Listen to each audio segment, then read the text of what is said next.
మనం చెప్పుకుంటున్నటువంటిది ఎన్నో శాస్త్ర పురాణ ఇతిహాసములు మరి ఎన్నెన్నో గ్రంథములు ఉన్నప్పటికీ అందులో ఉన్నటువంటి సారాన్ని గ్రహించినట్లయితే ఈ జనన మరణ భ్రాంతిరహితమయ్యేటటువంటి జ్ఞానాతీతాన్ని తెలియజెప్పినటువంటి మహాత్ములు ఎందరో ఉన్నారు. అటువంటి వారిలో కొందరు మాత్రమే ఈ యొక్క పరిపూర్ణంగా తెలిసినటువంటి మహాత్ములు.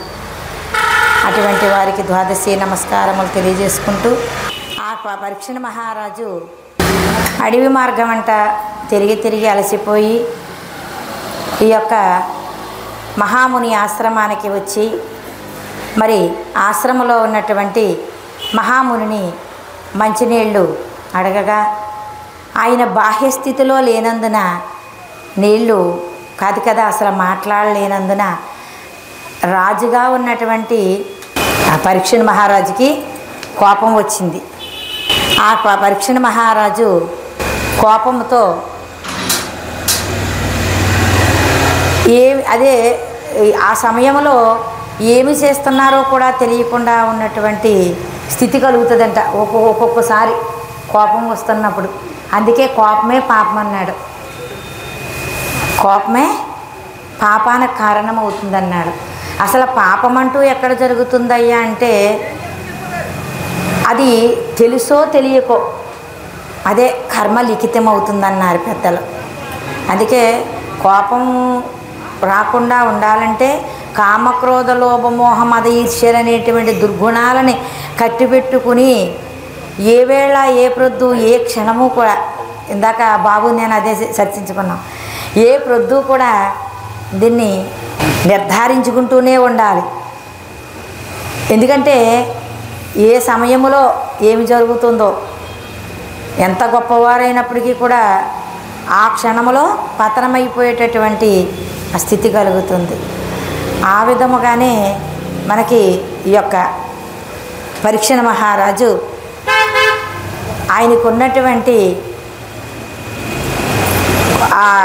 అంత గొప్పవాడైనప్పటికీ కూడా కోపం అనేటువంటి దానికి బలయ్యి వెంటనే అక్కడ చచ్చిపడి ఉన్నటువంటి ఆ పాముని తీసి ఆ యొక్క మహాముని మెడలో వేసి ఆ కోపంతో అక్కడి నుంచి వెళ్ళిపోయాడు.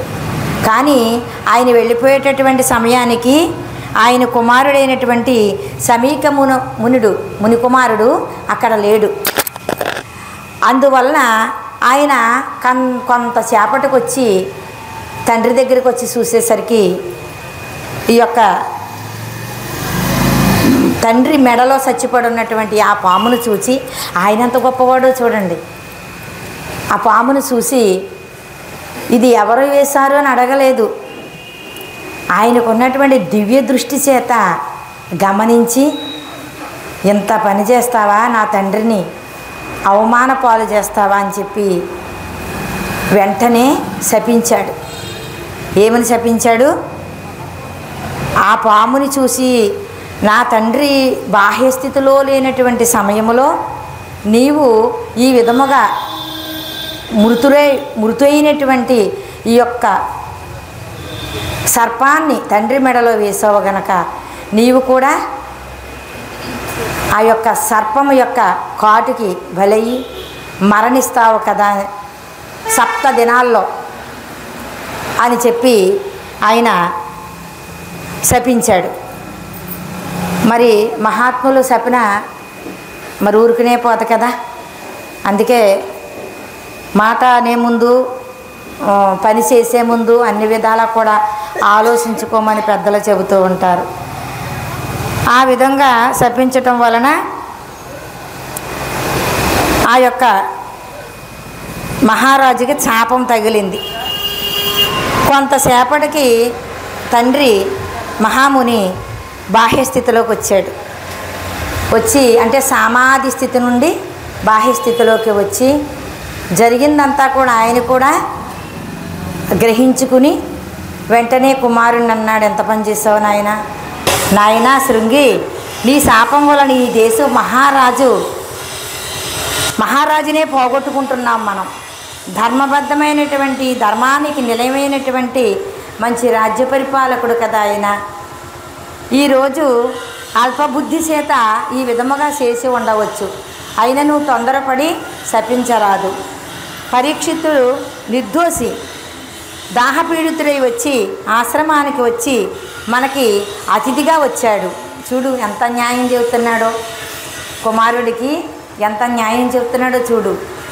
ఎలా అంటే అతిథిగా వచ్చినటువంటి వారిని గౌరవించాలే కానీ ఆగ్రహించి శపించకూడదు. అతని కర్మఫలముచే నీరు లభించక మనోనిశ్చలత కోల్పోయి ఈ విధముగా చేశాడు తప్ప లేకపోతే అలా చేసేవాడు కాదు. పరీక్షణ మహారాజు అంత గొప్పవాడురా నాయన, ఘోరమైనటువంటి శిక్షను విధించావు, భరించరానటువంటి శిక్షను విధించావు. అయినను విధి లిఖితం ఆ విధముగా ఉన్నది, తప్పించుకొనుటకు ఎవ్వరికీ సాధ్యము కాదు. కనుక నీవే స్వయంగా వెళ్ళి ఈ దుర్వార్తని మహారాజుకు తెలియజేసినట్లయితే ఆయన తప్పించుకునేటటువంటి ప్రయత్నం చేయగలుగుతాడు. కనుక అపమృత్యువు నుండి తప్పించుకునేటటువంటి ప్రయత్నం చేస్తాడు. కనుక నీవే స్వయంగా వెళ్ళి పరీక్షణ మహారాజుకి ఈ విషయాన్ని చెప్పమని తండ్రి ఆదేశించాడు. అప్పుడు ఈ యొక్క శృంగి పరీక్షిత్తుని వద్దకి వెళ్ళి జరిగిందంతా కూడా, అంటే తండ్రి మాట తప్పకుండా వెళ్ళాడు. వెళ్ళి మరి ఈ విధముగా జరిగిందని చెప్పి ఇదంతా కూడా వివరం చెప్పాడు. అప్పుడు పరీక్షితుడు ఆ శాపాన్ని తెలుసుకున్న వెంటనే శృంగి కాళ్ళపై పడి శాప విమోచనం ఏమైనా ఉంటే చెప్పమని కోరుకున్నాడు. అప్పుడు ఆ శృంగి శాప విమోచనము తనకు సాధ్యం కాదని, తనకైతే తెలియదని చెప్పగా ఆయన పరీక్షిత్తు కృంగిపోయి మనోవ్యాధ తపనముతో చాలా దుఃఖిస్తూ బాధపడుతూ ఉన్నాడు. అకట పాండవ వంశజాత గురు వీరాత్యంత విస్తార కీర్తికి లోపంబు గటిల్ల చేచితి నయారే బ్రహ్మ మౌనీచుపై ఒక నిర్జీవ భుజంగమున్ విడిగదా యత్ప్రష్ట శాపంబుచే సకలైశ్వర్య వియోగ కాలమయయో సంధించే దౌర్భాగ్యమై.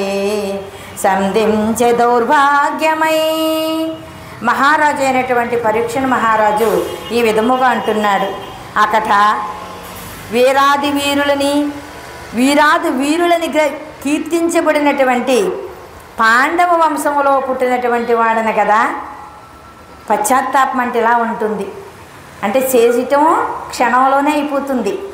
ఎవరినైనా దూషించాలన్నా క్షణంలోనే దూషించవచ్చు, కానీ మరలా తీసుకోవాలంటే జన్మ సరిపోదు, మరలా తీసుకోలేదు. అందుకే పెద్దలు నోరు జాతి తీసుకోలేమురా నాయన, జాగ్రత్తగా ఉండాలి, బహు జాగ్రత్తగా ఉండాలని పెద్దలు చెప్పడం కారణం. ఆ విధముగా ఈయన ఆ పామును వేయడం వలన ఎంత కష్టం వచ్చింది, తిరిగి తీసుకోలేనంత కష్టం వచ్చింది. ఈయన ఏ విధంగా బాధపడుతున్నాడు. అక్కట నేను ఎటువంటి పాండవ వంశములో పుట్టాను కదా, పాండు వంశం అంటే సామాన్యమైందా? ఎంత కీర్తి ప్రతిష్టలు గడించిన వారు నా పాండవులు, నా తండ్రులు, నా తాతలు ఎంత గొప్పవారు అని అనుకుంటున్నాడు ఈయన. అంటున్నాడు ఎంత గొప్పవారో కదా, అటువంటి వంశములో పుట్టి కీర్తికే లోపము తెచ్చిన వాడనయ్యానే, వారి యొక్క పెద్దలకి అపకీర్తి తెచ్చిన వాడనయ్యానే. బ్రహ్మ సమాధి నిష్టలో ఉన్న ఒక మునీంద్రుని మెడలో నిర్జీవమైనటువంటి సర్పాన్ని వేసి నేను ఈ విధముగా కష్టకాలాన్ని కొని తెచ్చుకున్నానే, అపరాధినయ్యానే, భయంకరమైన శాపమును తెచ్చుకుంటున్నయ్యా. అయ్యో, ఈ సకలైశ్వర్యములు అనుభవించు కాలము ఎంత వేగముగా ముగిసిపోయినదా? ఇదంతయు నా దురదృష్టమనే కలుగుచూ ఉన్నది. నా దురదృష్టం ఎంత గొప్పగా ఉన్నదా? అయ్యో, నేను ఎంత కష్టపాలమైతేనే అని బాధపడుతూ ఉన్నాడంట. కానీ పరీక్షణ మహారాజు, కానీ ఎవరు బాధపడ్డా కూడా ఎవరైనా తీసేస్తారమ్మా? కాదంటే సానుభూతికై ఒక మంచి మాట చెప్పడం కోసం ఎవరైనా చెప్పగలరు తప్ప తీసేసేవారు ఎవ్వరూ ఉండరు. అందు గురించే ఆ విధముగా ఈయన బాధపడుతూ అనుకుంటున్నాడు. సదివితి పెక్కు శాస్త్రములు సజ్జన సంగమందునుంటే, చదివితి పెక్కు శాస్త్రములు సజ్జన సంగమందుంటే, నీ సదమల ధర్మ సంగతులు శ్రద్ధతో వింటిని ఆచరించితిన్. సదభావ గుహ్య ఋషి సత్యమెరుంగక ధిక్కరించితిన్. మది చెడి దోచదేది అవమానము తెచ్చితి పుట్టినింటికిన్. ఆయన అనుకుంటున్నాడు. అందుకే అన్నారు, ఎన్ని శాస్త్రములైన ఎత్తి చదవగా వచ్చి ఈ శాస్త్రం ఎరుగవే మనసా అని. అంటే ఎన్నో శాస్త్రాలు చదివాను, ఎన్నో ధర్మసూత్రాలు విన్నాను, ఇన్ని విని కూడా నేను అపకీర్తి తెచ్చిపెట్టాను నాకు జన్మనిచ్చినటువంటి ఇంటికి అని ఆయన అంత బాధపడుతున్నాడు. అనేక శాస్త్రాలు చదివి సారము గ్రహించి తిని సజ్జనులైనటువంటి పురుషులతో కలిసి ఉంటేని, ధర్మాధర్మ విచక్షణ సంగతులు జ్ఞానుల వద్ద విని ఉంటేని, వీటన్నిటినీ స్వధర్మముగా ఆచరించి తిని, కానీ నా బుద్ధి లోపమేమో. మరి ఎంతో ధర్మబుద్ధిగా ఉన్నాడు, అన్నీ ఆచరించాడు, అయినప్పటికీ కూడా ఒక్క క్షణములో ఏమైంది? అనుకోని అపరాధం చేయవలసి పని అయింది. సత్తు చిత్తులను ఏకము చేసి బ్రహ్మతత్వం ఎరిగి ఉన్న బ్రహ్మ ఋషుల యొక్క భావము తెలియక మూర్ఖుడనై ఈ పని చేసినందుకు ఏమి చేయవలనో తోచకుండా ఉన్నది. నా పుట్టినింటికే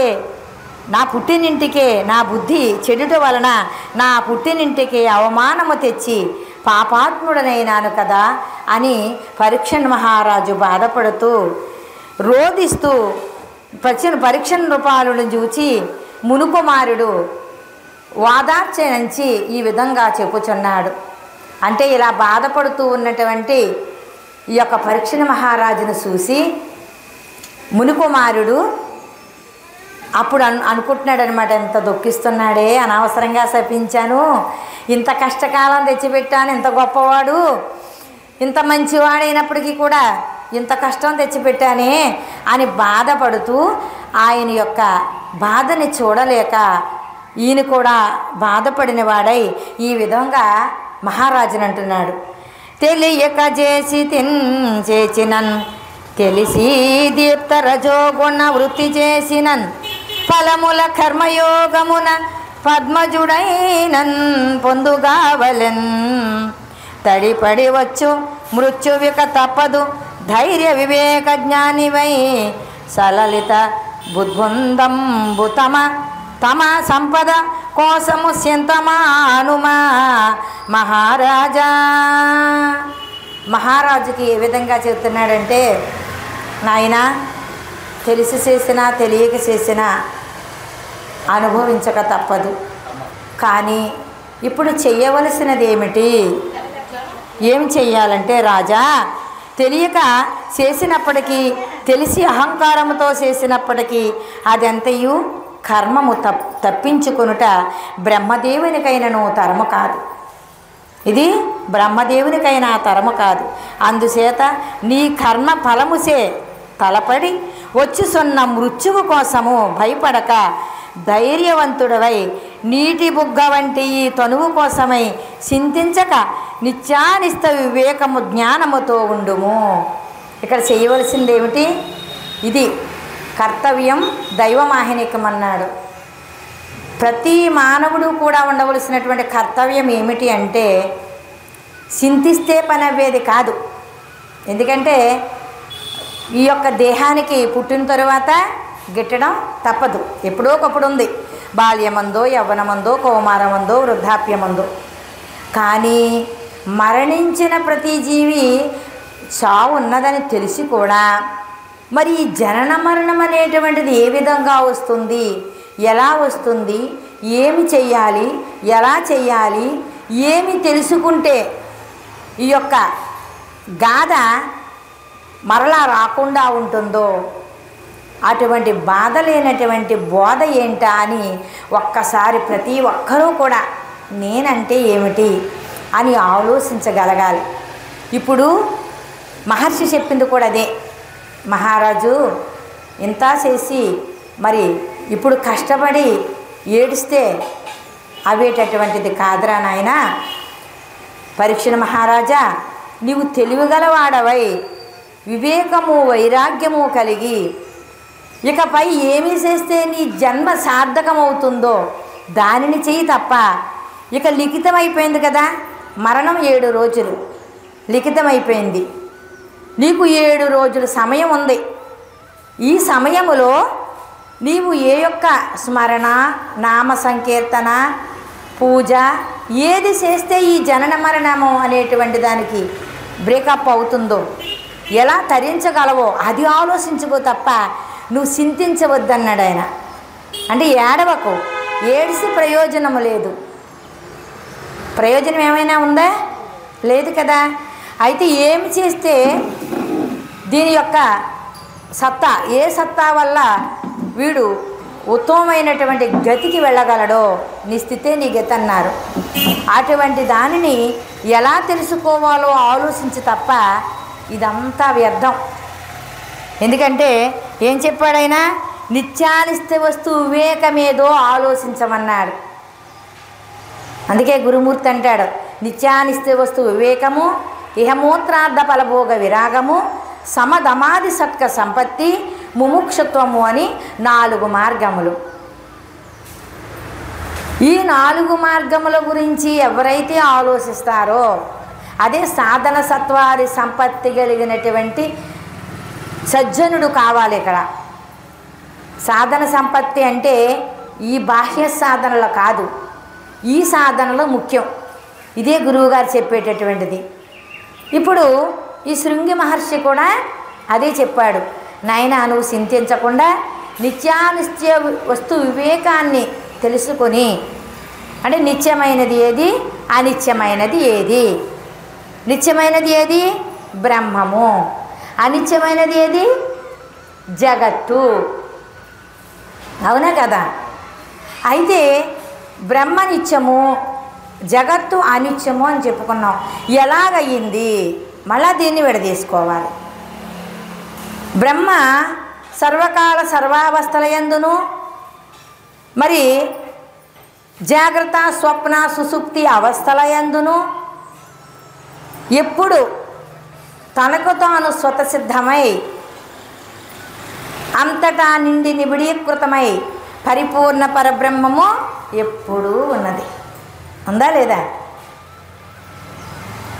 అది లేని ప్రదేశము లేదు. అంతటా నీలోన, నీ పైన, నీ కింద, నీ మీద నిండి నిబిడీకృతమై ఉన్నటువంటి పరబ్రహ్మాన్ని చెప్పారు.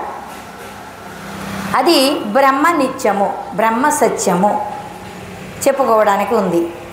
మరి అనిత్యమైనది జగత్తు అన్నారు.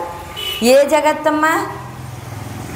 ఈ చూసేటటువంటి ఈ జగత్తంతా ఒకనాటికి నశించిపోయేటటువంటిది. ఎందుకంటే 7 అంతస్తులు మేడ కట్టుకున్నా ఉంటుందా? కొన్నాళ్ళకి శిథిలమైపోతుంది కదా. దీనికి చిన్న ఉదాహరణ చెప్పుకుందామా? ఒక షావుకారి గారు 7 అంతస్తుల భవనం కట్టుకున్నాడంట. ఆయన భవనం కట్టుకుని 7 అంతస్తులో నివాసం ఉంటున్నాడట. అయితే ఆ ఊరు వచ్చినటువంటి వారందరినీ కూడా, అంటే అక్కడికి వచ్చిన వారు ఎవరైనా ఉంటే వాళ్ళందరినీ తీసుకొచ్చి మా ఇల్లు ఎలాగుందో చూడండి, నేను ఇంత ఇల్లు కట్టుకున్నానని అంటే సంతోషంగా ఇల్లు చూపిస్తున్నాడంట. ఆ చూసినటువంటి చుట్టాలు, బంధువులు వీళ్ళంతా కూడా చూసి, చాలా బాగుంది నాయన, చాలా బాగా కట్టావు, చాలా ఖర్చు అవుతుంది, ఎంత బాగా కట్టావో ఈ ఊర్లో ఎవ్వరూ కట్టలేదు అలాగంత బాగా కట్టావు అని చెప్పేసి చెబుతున్నారు. ఈయన అలా చెబుతుంటే చాలా ఆనందిస్తున్నాడు. అందరికన్నా బాగా కట్టాను, నేను చాలా గొప్పగా కట్టాను అనుకుంటున్నాడు. సరే, ఇంకెవరు వచ్చినప్పటికీ కూడా, ఎవరు పయ్యాలింటికి వచ్చినప్పటికీ కూడా అందరినీ కూడా అదే అడుగుతున్నాడు, అలాగే చెబుతున్నారు. ఇలాగే జరుగుతుంది. ఎటువంటి సత్పురుషులు వచ్చినా, సజ్జనులు వచ్చినా, సద్గురువులు వచ్చినా, చుట్టాలు బంధువులు ఎవరు వచ్చినా కూడా ఈ విధంగా అడుగుతున్నాడు. అందరూ కూడా చాలా సంతోషంగా చూసి బాగుందని చెబుతున్నారు. ఇలా జరుగుతూ ఉంది. కొంతకాలం అయ్యేసరికి ఒక గురువుగారు వచ్చారటండి ఆ ఊరికి. ఆ గురువుగారు ఆ పక్కన ఉన్నటువంటి దేవాలయంలో ఉండేసరికి ఆయన్ని చూసి, మహాత్ముల్లాగా ఉన్నారు, మా ఇంట్లో అందరూ పాదాలు పెట్టారు, వచ్చి చూశారు, ఈయన కూడా తీసుకెళ్ళి మా ఇంట్లో పాదం పెట్టి, మహాత్ములు కదా, వీరికి కూడా మా ఇల్లు చూపించినట్లయితే వారి యొక్క ఆశీస్సులు నాకు ఉంటాయని చెప్పేసి మరి ఆ యొక్క గురువుగారి దగ్గరికి వచ్చి, స్వామి నేను కొత్తగా 7 అంతస్తుల భవనం కట్టుకున్నాను, మా ఇంట్లో అడుగు పెట్టండి, మా ఇల్లు చూద్దురుగాని రండి అని చెప్పి తీసుకెళ్ళాడు. పోన్లే ముచ్చట పడుతున్నాడు కదా అని ఈయన వెళ్ళారు. ఈ గురువుగారు 7 అంతస్తులు చూపించాడు. అంతా చూపించి కిందగా తీసుకొచ్చాడు. అప్పుడు ఎలాగుంది గురువుగారు మా ఇల్లు అన్నాడు. ఏమి నాయనా చాలా బాగుంది, బాహ్యంగా అయితే చాలా బాగుంది ఇల్లు, కానీ నాకు చాలా విచారంగా ఉందన్నాడు. ఎవరు? గురువుగారు. ఇదేంటండి అంత బాగుందంటున్నారు, మళ్ళీ విచారంగా ఉందంటున్నారు ఏమిటి అన్నాడు. ఏమీ లేదు నాయనా, 7 అంతస్తుల భవనం కట్టుకున్నావు, నీవేమో 7వ అంతస్తులో ఉంటున్నావు, మరి దీనికి బాల్యము, యవ్వనము, కౌమారం, వృద్ధాప్యం ఏదో ఒక దశలో వెళ్ళిపోతుంది. 7వ అంతస్తులో పోయినట్లయితే ఎంత కష్టపడతారో ఆ పైనుంచి కిందకి తీసుకురాటాక జనం అనుకుంటున్నాను, అదే నాకు బాధగా ఉందయ్యా అన్నాడు. అదేంటండి గురువుగారు అన్నాడు. నిజమే కదా నాయన, ఎంత గొప్పగా కట్టుకున్నా ఈ ఇల్లు శిథిలమైపోతుంది, కొన్నాళ్ళకి రంగులు పోతాయి, కొన్నాళ్ళకి శిథిలమైపోతుంది, పాత వస్తువు అయిపోతుంది. ఈ దేహము కూడా అంతే, దేహో దేవాలయో ప్రోక్తో జీవో దేవో సనాతన అన్నారు. కానీ సనాతనమైనటువంటిది, సత్యమైనటువంటిది, శాశ్వతమైనటువంటి దాన్ని తెలుసుకోకపోతే ఇది వృధాయే కదా, అందుకు నువ్వు వృధా చేస్తున్నావు, ఇదంతటినీ కూడా నిజం అనుకుంటున్నావు అని బాధపడుతున్నాను నాయన అన్నాడు. అప్పుడు వివేకము కలిగింది ఆయనకి. ఓహో, వచ్చిన వాళ్ళందరూ కూడా ఒక్కసారి కూడా ఇటువంటి వాక్యం చెప్పలేదు, బాగుందంటే బాగుందన్నారు, కానీ గురువుగారు ఉన్నది ఉన్నట్లుగా చెప్పారని గురువుగారి పాదాలకు నమస్కారం చేసుకుని, నాకు ఏది తెలుసుకుంటే ఈ జనన మరణ భ్రాంతి రహితమవుతుందో, ఏది సత్యమో ఏది ధర్మమో నాకు చెప్పండి స్వామి అని అప్పుడు గురుపాదాలు పట్టుకున్నాడట. అంటే ఇక్కడ ఏమిటి? నిత్య అనిత్య వస్తు వివేకము గురించి దీన్ని చెప్పుకోవాల్సి వచ్చింది మనం. అంటే నిత్యమైనది, అనిత్యమైనది. ఇప్పుడు ఆ షావుకారు ఏం చేస్తాడు? అనిత్యమైనటువంటి, భౌతికమైనటువంటి, వృధా అయినటువంటి, శిథిలావస్థలో అయిపోయేటటువంటి ఇల్లును చూసుకొని, నేను నాది, నా ఇల్లు, నేను ఇంత గొప్పగా కట్టుకున్నాననేటువంటి భ్రాంతి చేత ఉన్నాడు. మరి భ్రాంతిని అందరూ కూడా ప్రోత్సహిస్తారు, కానీ భ్రాంతి రహితం చేసేటటువంటి వాడే గొప్పవాడు. ఈ భ్రాంతి రహితం కావటం కోసమే సజ్జనులు ఎంత దూరమునున్నా వెళ్ళమన్నాడు, దుర్జనులు దగ్గరే ఉన్నా వదిలేయమన్నాడు. మహాత్ములు చెప్పిన వాక్యం ఇది, మనం చెప్పినటువంటి వాక్యం కాదు. అందుకని నిత్య అనిత్య వస్తు వివేకము. ఇందాకేం చెప్పుకున్నాం మనం? అనిత్యమైనది ఈ జగత్తు, మరి నిత్యమైనది బ్రహ్మము అని చెప్పుకున్నాం. అనిత్యమైనది జగత్తు. ఎలాగ నిత్యమైంది? ఒక తుఫాను వచ్చిందనుకోండి, మరి జరిగినటువంటి గతం రోజుల్లో ఆ తుఫాన్లు వచ్చినటువంటి సమయంలో మన ఇల్లేదో మనకు తెలియకుండా పోయినటువంటి సమయాలు కూడా ఉన్నాయి. అందుకని ఈ జగత్తు, చూసే జగత్తు ఇది కాదు, అది నిత్యమా? కాదు. అయితే ఏ జగత్తు? 24 ఇంద్రియాలతో కూడినటువంటి ఈ జగత్తు నిత్యమా? ఇది నిత్యం కాదు. మరి ఏ జగత్తు? జ అనగా జనించేది, గా అనగా గతించేది, తు అనగా వట్టిది అన్నారు. అందుకని ఇది నిత్యము కాదు నాయన అంటే వివేకాన్ని, వైరాగ్యాన్ని ప్రోత్సహిస్తున్నాడు ఆయన, చెబుతున్నాడు. ఎందుకని? ఇక్కడ ఉన్నటువంటి సిచ్యువేషన్లో ఏదైతే దుఃఖిస్తూ ఉన్నాడు కదా, మరి ఆ దుఃఖాన్ని తీసివేయాలంటే ఏది తెలుసుకుంటే దుఃఖం పోతుంది? నిజం తెలుసుకున్న వాడికి దుఃఖము లేదు. నిజము తెలియనంతసేపు కూడా తిరగవలసిందే. అందుకోసమని ఇది వట్టిదిరా నాయన, వట్టిది మాయా శరీరము గుట్టు తెలుసుకోండయ్యా, బట్టబయలయ్యున్న శాశ్వత బ్రహ్మమును కనరేమయ్యా, వట్టిది మాయా శరీరము గుట్టు తెలుసుకోండయ్యా, తల్లిదండ్రులన్న దమ్ములు తనయులంతా మాయయా, తల్లడిల్లుచుపోయే ప్రాణము తరలి తీసుకురారయ్యా, వటిది మాయా శరీరము గుట్టు తెలుసుకోండయ్యా. మేడుపండు చూడు మేలిమయ్యుండును, పొట్టవీపు చూడు పురుగులుండు, పుట్టలోని చదువు పుట్టవా గిట్టవా విశ్వదాభిరామ వినురవేమ అన్నాడు. ఇది కూడా అలాంటిదే అని చెప్పాడు. మేడిపండు పైకి బాగానే ఉంటుంది, అది తీస్తే ఏముంది, అలాగే ఇది కూడా ఏమీ లేదు, పసలేనటువంటిది, రుచి లేనటువంటిది, అశాశ్వతమైనటువంటిది. కానీ దీన్నే శాశ్వతం అనుకుని వట్టిది మట్టి కొండ పగిలిపోతే ఎందుకు పనికిరాదు. కానీ ఇది ఉండగానే దీపం ఉండగా ఇల్లు చక్క పెట్టుకోమన్నాడు. మరి ఈ యొక్క దివ్యజ్యోతి అయినటువంటి నీ స్వరూపము నీ దగ్గర ఉండగానే నువ్వు చక్కబెట్టుకోమన్నాడు తప్ప మరి ఎప్పుడో చేద్దామని మాత్రం వాయిదా వేయొద్దన్నాడు. అందుకే గురుని చెంత చేరి గుణహీనతను బాసి విమల బోధ నెరిగి విమలుడగుచు, ఘనమైనటువంటి ఈ బోధన తెలుసుకోవాలంటే గురునికి చెంతకు చేరవలసిందే. అందుకే గురువు లేని విద్య గుడ్డి విద్య అన్నారు. అందుకని అనిత్యమైనటువంటిది ఇది. ఏది? ఈ జగత్తు. ఈ జగత్తు అనగా ఏది? దేహం అనేటువంటి జగత్తు. ఈ దేహం నిత్యమా? నిత్యం కాదు కదా.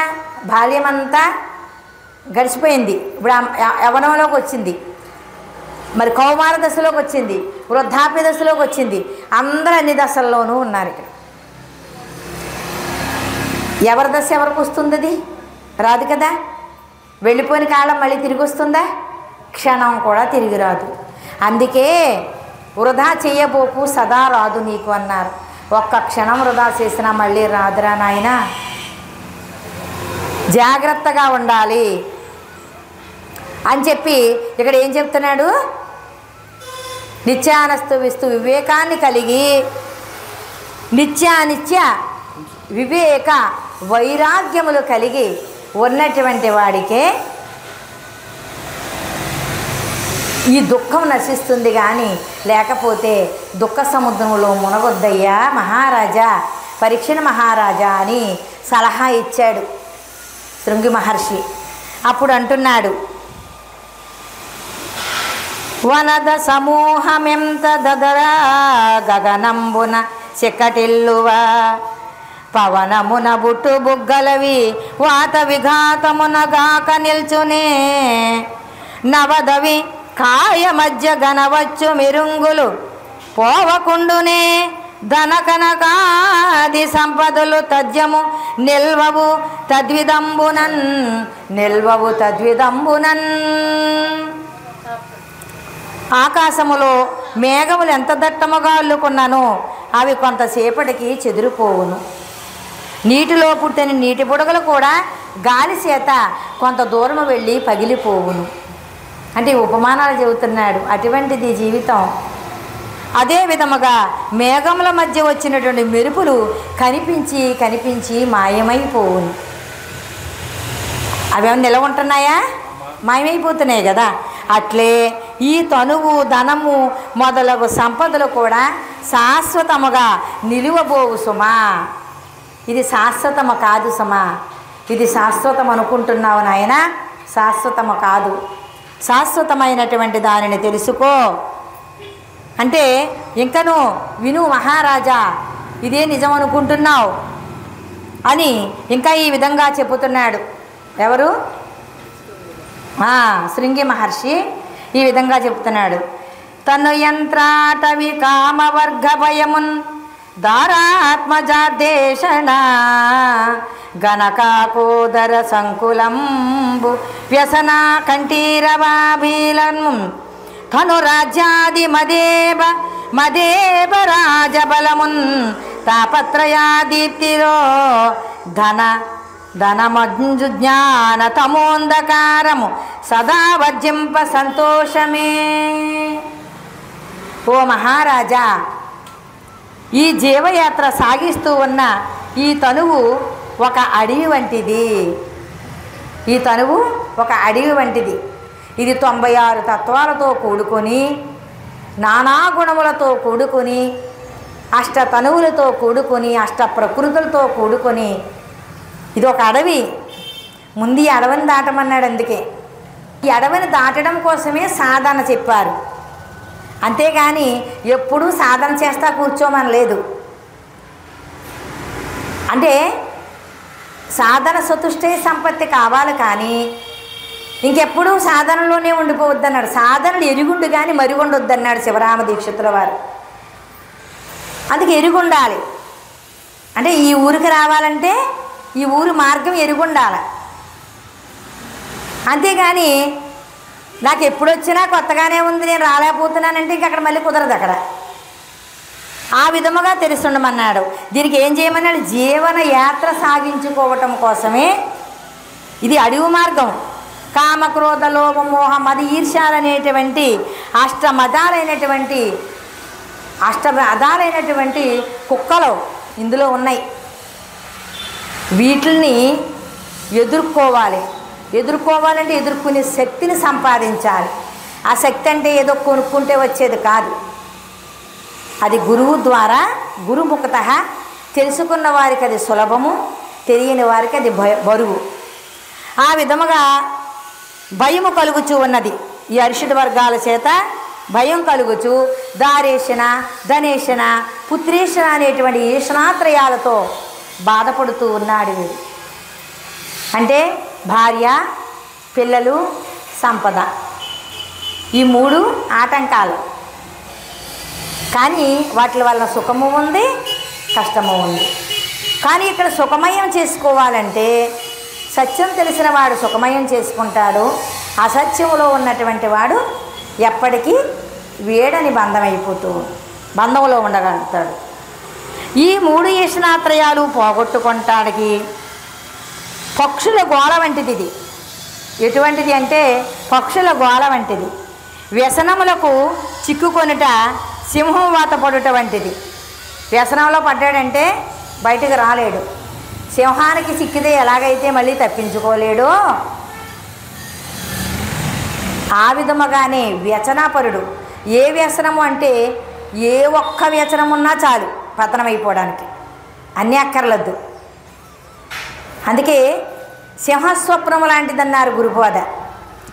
సింహస్వప్నము అంటే గురుబోధ కాడికి వచ్చేసరికి అక్కడ ఇంకా చచ్చేది లేదు, పుట్టేది లేదు. కానీ పుట్టేటటువంటిది ఏదైతే ఉందో దాన్ని రాహిత్యం చేసుకునేటటువంటి సత్తా తెలియబడుతున్నది. అందుకోసం అలా అన్నారు. ఇక రాజ్యాధికారములు మదించిన ఏనుగు వంటిది. లోక వ్యవహార తాపత్రయాలు దుఃఖమునకు మూలమై ఉన్నది. అజ్ఞానాంధకారముల వలన మానవుడి విషయములలో చిక్కుకొని నిత్యానందం పొందు లేకుండా ఉన్నాడు అని అవన్నీ కూడా విడిచిపెట్టుకున్నవాడే నిత్య సంతోషి అని ఈ యొక్క మహర్షి చెబుతూ ఉన్నాడు. ఎందుకంటే మీకు అందరికీ కూడా మామూలుగా అర్థమయ్యేటట్టుగానే లోతు భావం కాకుండా పై విషయాలే చెబుతున్నాం. ఎందుకంటే మీ అందరూ కూడా మరి అంతంతంలో ఉన్నటువంటి వారి కనుక మీకు లోక వ్యవహారం అర్థం అవ్వాలని. అయితే ఇక్కడ ఏంటంటే నిత్య సంతోషి ఎవరయ్యా అంటే ఈ అన్నింటి సంగతి కూలంకుషంగా తెలుసుకొని అంటన లక్షణములో గురువు ద్వారా తెలుసుకుని ఉన్నటువంటి వాడే నిత్య సంతోషి.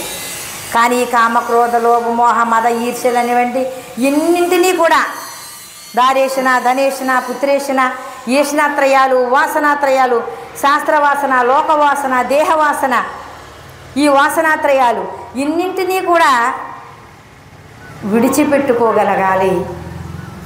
అంటే రాహిత్యం చేసుకున్నటువంటి వాడికి మాత్రమే సంతోషంగా ఉండగలుగుతాడు తప్ప నాయన మరి వీటన్నింటినీ తరికించుకుంటూ, వీటిల్నే గుర్తు చేసుకుంటూ, వీటిల్నే చెప్పుకుంటూ ఇందులోనే పడిలేసేటటువంటి వారికి ఎప్పటికీ సంతోషము ఉండదు గనక దీనిని రాహిత్యం చేసుకునేటటువంటి స్థితిని నువ్వు తెలుసుకోమని ఈ యొక్క శృంగి మహర్షి పరీక్షణ మహారాజుకు చక్కగా తెలియజేస్తూ ఉన్నారు. ఎంత గొప్ప విషయాలు చెబుతున్నారో చూడండి. అంటే తెలిసిన వారికి తేనె మామిడి పండు, తెలియని వారికి విషముష్టి పండు అన్నారు. అంత గొప్పగా మరి ఇంకా తెలుసుకుని కొద్ది కూడా ఇంకా రాహిత్యాన్ని, మరి ఈ జన్మరాహిత్యాన్ని, ఈ అజ్ఞానాన్ని తుడిసివేసేటటువంటి వాక్యాల్ని మనకి ఇంకా మంచి మంచి వాదని ఈ సుఖబ్రహ్మ హృదయములో చక్కగా తెలియజేసినటువంటి మరి మహాత్ములకి ధన్యవాదములు తెలియజేసుకుంటూ, జై సద్గురు బ్రహ్మరాజుకి, శివరామ దీక్షితుల వారికి, బృహద్వాసిష్ట సిద్ధాంతమునకు, గురుసేవా విశిష్టములాము శుభయం గురుమాతాజీకి, సద్గురు శరణం.